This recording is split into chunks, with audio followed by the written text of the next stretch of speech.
Hello X-Factory friends and family, this is Paul Sinclair with another voiceover video.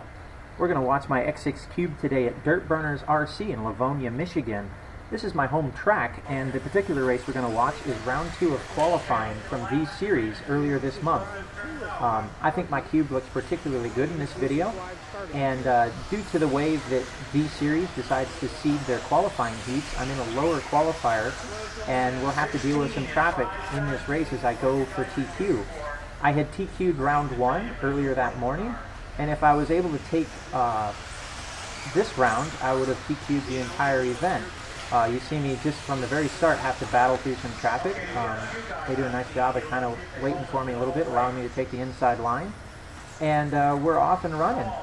Like I said, I think my Cube looks really good. The layout that Dirtburners put in for this race was really fun to run. It had a great flow to it. And it was challenging while not being too tough to race on.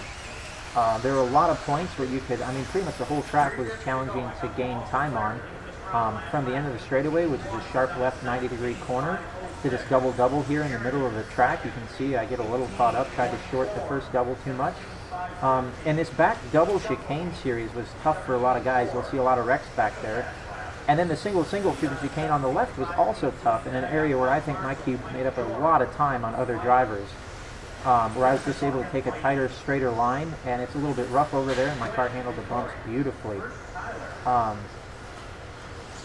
a minute or two into this one, I get a huge break there. Like I said, I'm in a lower heat. I have to get around some traffic. You can see me make an aggressive pass on that blue car on the straightaway. Like I said, I'm going for TQ. I was able to take round 1. I knew that the guys in the A qualifier would go a lot faster in round 2, though, and I had to step up my game.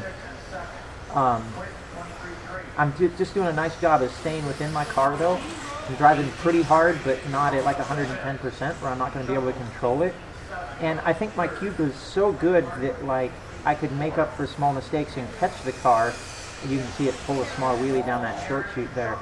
Like the car was good that it gave me a big margin for error through the track. You're going to see here, I have a theory that you get lucky once per race if you're on a good run. And this was certainly my lucky break in this one.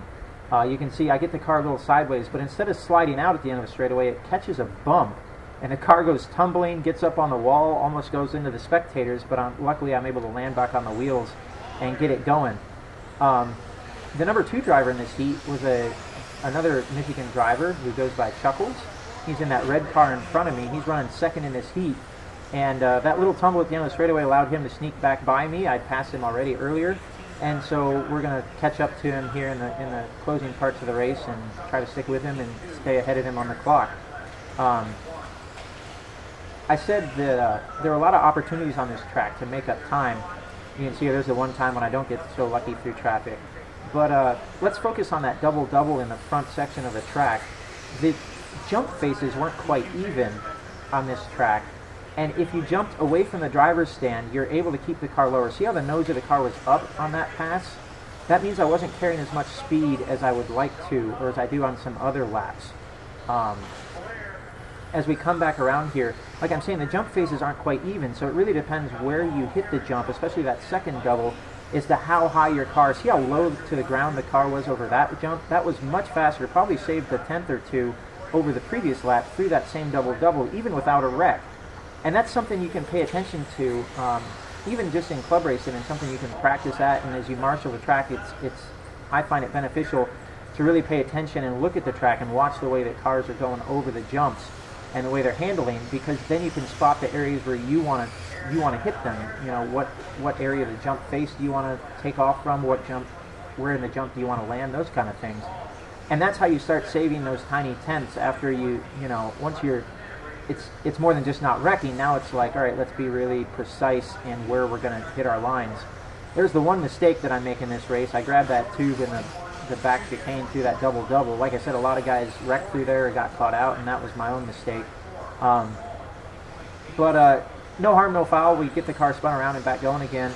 And into the closing minutes, the announcers announced me on a 17-lap pace, which I had TQ'd round 1 with like a 16, I think 5:03. And so 17-lap pace, I knew that I was running better than previous. And in the closing minutes, I was just trying to decrease my pace as much as I could and stay stay punch, you know, try to chop time off, so that those guys in the A qualifier would really have to work hard to beat me. I think I do a nice job of that. I think the car just looks amazing, really well balanced. Like I said, it gave me so much margin for error. I felt like I could really just toss the car around and just kind of dance with it out there and do whatever I wanted, and the car just responded beautifully. This is really the same setup I've been running on the car for a while. I think I'm just getting really comfortable with it, and my cube has been working really well lately. Certainly at my home track, I would expect to do really well. There was a beautiful pass through that double-double there. See it through the back section here.